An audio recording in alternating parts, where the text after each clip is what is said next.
ഒരു junior അക്കൗണ്ടൻ്റായിട്ട് work ചെയ്യാൻ വേണ്ടി പോകുന്ന ഒരുപാട് ആളുകൾക്കുള്ളൊരു ഡൗട്ടാണ് എന്തൊക്കെയാണ് ഒരു ജൂനിയർ അക്കൗണ്ടൻറ്റിൻ്റെ ഡ്യൂട്ടീസ് എന്നുള്ളത്. അപ്പോൾ ഇന്നത്തെ വീഡിയോയിൽ നമ്മൾ അതാണ് പരിചയപ്പെടാനായിട്ട് പോകുന്നത്.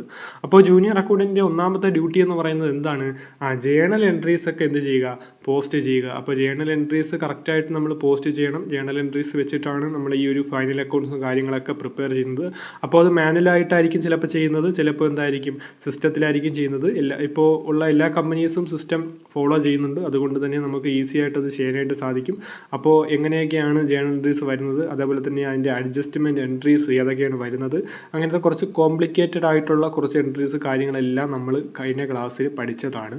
അപ്പോൾ ജേണൽ എൻട്രീസ് എന്ത് ചെയ്യുക? കൃത്യമായിട്ട് നമ്മൾ ഫോളോ ചെയ്ത് പോവുക. അതേപോലെ തന്നെ നമ്മുടെ ബിസിനസ്സിൽ അക്കൗണ്ട്സ് പേയബിളും അതേപോലെ തന്നെ അക്കൗണ്ട്സ് റിസീവബിളും കാണും. അത് കൃത്യമായിട്ട് നമ്മൾ എന്ത് ചെയ്യണം? മെയിൻറ്റെയിൻ ചെയ്യണം. അക്കൗണ്ട്സ് പേയബിളും ഉണ്ട്, അക്കൗണ്ട്സ് റിസീവബിളും ഉണ്ട്. അതായത് നമ്മുടെ ഏതൊരു സ്ഥാപനമായാലും അവിടെ നമ്മൾ എന്ത് ചെയ്യും? സാധനം വാങ്ങുകയും സാധനം വിൽക്കുകയും ചെയ്യും. ചില സമയത്ത് നമ്മൾ സാധനം കടത്തിനായിരിക്കും വാങ്ങുന്നത്, ചില സമയത്ത് നമ്മൾ എന്തായിരിക്കും? കടത്തിനായിരിക്കും സാധനം വിൽക്കുന്നത്. അപ്പോൾ നമ്മൾ പൈസ കൊടുക്കാനും കാണും, നമുക്ക് പൈസ കിട്ടാനും കാണും. അപ്പോൾ അതാണ് അക്കൗണ്ട്സ് പേയബിൾ എന്ന് പറയുന്നത്. നമ്മൾ പൈസ കൊടുക്കാനുള്ളവരെ അക്കൗണ്ട്സ് പേയബിൾ എന്നും, കിട്ടാനുള്ളവരെ അല്ലെങ്കിൽ നമുക്ക് പൈസ തരാനുള്ളവരെ റിസീവബിൾ എന്നും പറയും. നമ്മൾ പൈസ കൊടുക്കാനുള്ളവർക്ക് കറക്റ്റ് ടൈമിൽ തന്നെ എന്ത് ചെയ്യുക? പൈസ കൊടുക്കുക. പൈസ നമുക്ക് തരാൻ ഉള്ളവരെ വിളിച്ച് കറക്റ്റ് ടൈമിൽ നമ്മൾ എന്ത് ചെയ്യുക? പൈസ കളക്ട് ചെയ്യുക. അതേപോലെ തന്നെ ഈ അക്കൗണ്ട്സ് പേയബിളും റിസീവബിളും നമ്മൾ കറക്റ്റായിട്ട് മെയിൻറ്റെയിൻ ചെയ്ത് പോകണം. നമ്മുടെ മാനേജറോ ആരെങ്കിലുമൊക്കെ വന്നിട്ട് എത്ര രൂപയാണ് നമുക്ക് പെൻഡിങ് ഉള്ളത്, അല്ലെങ്കിൽ എത്ര രൂപ കിട്ടാനുണ്ട്, എത്ര രൂപ കൊടുക്കാനുണ്ട് എന്ന് ചോദിച്ചാൽ കൃത്യമായിട്ട് അതിന് നമുക്ക് എന്ത് പറയാൻ പറ്റണം?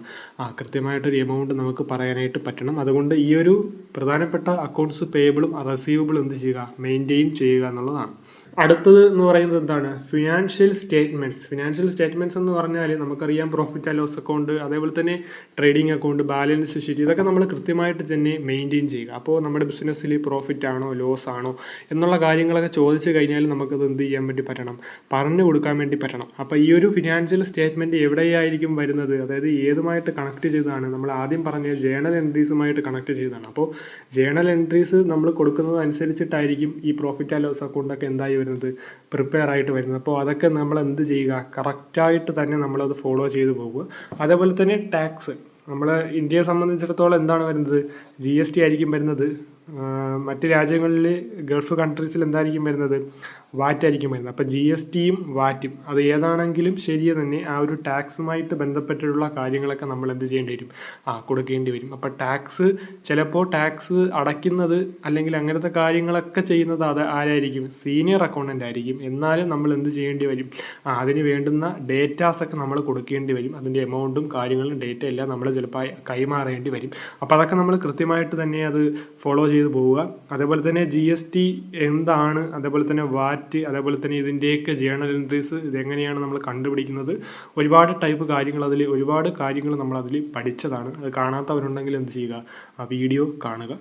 അതേപോലെ തന്നെ അവസാനത്തത് 5ാമത്തെ പോയിന്റ് വളരെ പ്രധാനപ്പെട്ടതാണ്, ബാങ്ക് റീകൺസിലിയേഷൻ എന്ന് പറയുന്നത് ഇൻ്റർവ്യൂവിന് ഒരുപാട് ചോദിക്കുന്നൊരു ക്വസ്റ്റ്യനാണ്. അപ്പോൾ അത് കൃത്യമായിട്ട് ബാങ്കും അതേപോലെ തന്നെ നമ്മുടെ കയ്യിലിരിക്കുന്ന ബുക്കും തമ്മിലുള്ള ആ ഒരു എമൗണ്ട് കൃത്യമായിട്ട് മെയിൻറ്റെയിൻ ചെയ്യുക എന്ന് പറയുന്നത് വളരെയധികം പ്രധാനപ്പെട്ട ഒരു പോയിൻ്റാണ്. അപ്പോൾ നമ്മൾ ബാങ്ക് മാത്രമല്ല, നമ്മൾ നേരത്തെ പറഞ്ഞ അക്കൗണ്ട്സ് പേയബിളും അക്കൗണ്ട്സ് റിസീവബിളും നമ്മൾ എന്ത് ചെയ്യണം?